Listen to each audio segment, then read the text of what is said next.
quick question on the sales. Just roughly, how long is your sales cycle? Depending on which sort of product we're talking about, but from our main customer platform, I mean, it could be anything from like 10 months to 18 months. It's a long So sales it's long, cycle. right? Yeah, it's a long So it's sales long. cycle. So then, when you're looking at brand activity versus like direct response Yeah. lead gen, how do you know that the brand activity is working if your sales cycle is 12 months plus, right? Because I think with B2B, one of the really interesting and often difficult things about it is attribution, because a new customer could come in having clicked an ad on LinkedIn, but actually they were at a conference 2 years ago and had a really great conversation, but it didn't get recorded correctly, and then they came home and then they saw a bit of content on LinkedIn organically, and then they went, oh, that does look really good. And just sort of, it's actually almost impossible to get the full journey It really is pinned down. It's really hard, actually. And it's funny you asked that question. There's going to be a few people listening to this from my company. I'm going to be like, you see, attribution. that famous question about attribution. But, I think there's a few things. One is, I mean, ultimately, for us, we do ask the question. We have surveys, for instance, on LinkedIn. Yeah. We do some of that questionnaire stuff where it's like, where did you first hear about us? But, ultimately for us, our KPI is about, does someone make contact? Is someone reaching out as a result of our campaign and asking for a demo? That's kind of our first thing. Yeah. And we can track that because ultimately we push most of it back to the website where we actually capture leads. Now, of course, there's plenty of activity that happens outside of the website, but we at least do have a direct line into some of this campaign activity and where it's kind of leading. Yeah. The brand stuff, just like with consumer, like some of it's sentiment based, right? Yeah. But we are trying to get smarter about how we track like exactly that. If we meet someone at a conference, how is that tracked? And we use HubSpot. And so, we do a lot of lead tracking where you actually scan someone, we're at the booth, that goes uploaded into HubSpot, which then means we've made a new opportunity, and then that gets tracked. And so if later on that opportunity does end up being a deal for us, then we can see through that journey in our CRM, like where that came from. So that's how we're trying to do it. It's not a perfect science, as you know.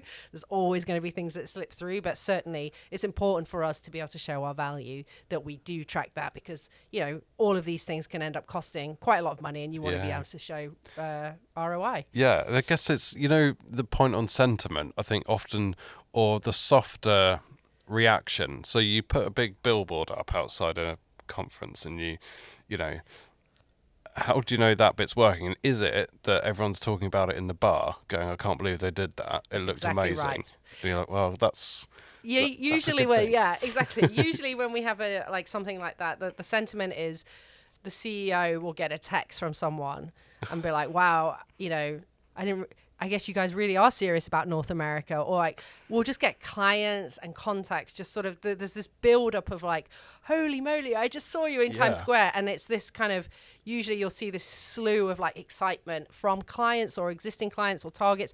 And that honestly is and plus everyone talking about it at the bar, really kind of helps, I think, just cement it. Now, you don't want to do it all the time, right? Because then it's just like a kind of old, they're going to do this thing again. So I think you have to keep it interesting and surprise your customers as well and your targets. But ultimately, yes, that's how a lot of that kind of stuff gets tracked. It's the immediate sort of reaction from the people that you're trying to get in front of. Yeah, but again, like so many brands would be scared of that. Yeah. Or not scared of it, but wouldn't trust that. They'd want something more concrete. And actually, like if you're creating buzz and people are talking about it, that's you're doing something right.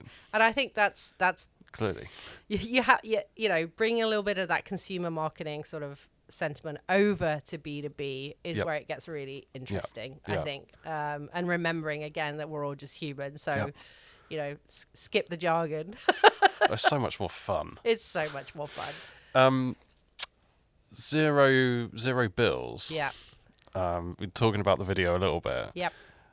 Give us an overview of that, because that sounds amazing. Yeah, and so Zero Bill homes are kind of, launched by Octopus Energy in conjunction with different home builders. And it's the first proposition that basically couples sort of new home builds with sort of an assortment of home, efficient appliances like heat pumps, solar, thermostats, which are all controlled then by Kraken and streamlined and optimized, which results in a guarantee of no bills for at least, I think it's 5 years. I actually think the guarantee just went up to 10. So, I mean, that's mind blowing, right? That's amazing. When we talk about responding to economic, pressures and crises, then zero bills is a perfect example of that. It's the marrying of kind of technology and consumer need.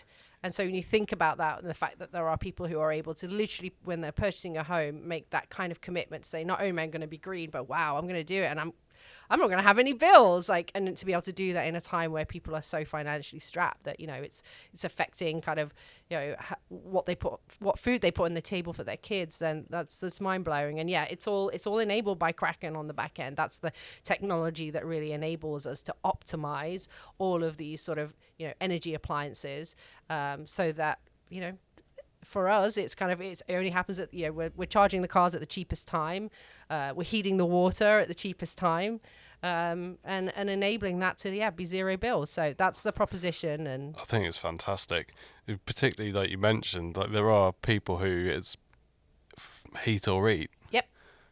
So it's amazing. Yeah, it is. And we're really hoping to have, tens of thousands of those in the next few years sort of on the market, and more home builders coming on board. And definitely to sort of see that expand globally as well, right? Obviously, this has been a major success in the UK and really kind of burgeoning, but there's opportunities to do that in so many different places. It's absolutely amazing. As a marketer, yep. At what point do you get involved in that product development cycle? So obviously, I mean, I assume the business is doing it because first off, it's an amazing thing. Secondly, it's a really great product development or service development. When do you get involved in that planning process and start to think about how you could use that as a marketing asset? Yeah, I mean, this one's a bit tricky because it's built by Octopus Energy using Kraken technology. So for us, I think, as soon as we kind of, you have the initial case study of, I think it was the pilot kind of project that we had a couple of houses that were built, first of all, a couple of people who moved in. At that point where it was still sort of in its pilot piece, then sort of Kraken marketing got pulled in. Obviously, Octopus Energy marketing were involved from the very get-go. So the CMO of Octopus Energy, our absolutely brilliant Rebecca, she would have been involved from day one. But Kraken really sort of got pulled in from a marketing perspective. Once you kind of are able to really use it as a case study to show like that sort of future vision of what you are able to do with technology such as Kraken. And then we take that and we're able to kind of use it as an extra platform to talk to those utilities or those customers who do have that kind of vision as well. You don't always want to go in like super like heavy on kind of like the really futuristic tech, right? That's not necessarily the right conversation to be having at the beginning with every single sort of target customer that we have, when we have to really gauge that. But certainly for those that are and that are willing and are excited about that kind of technology, what a brilliant thing to be able to take to them. So it's fantastic. We try and get sort of involved at that stage when we have something sort of tangible to show as a case study, and sort of we don't delay on that stuff. We have a good customer testimonial. We want to get that out, bang, show it to people. There's no 6-month process, video editing, like all of that. It doesn't have to be perfect. Just get it out, show people what you can do.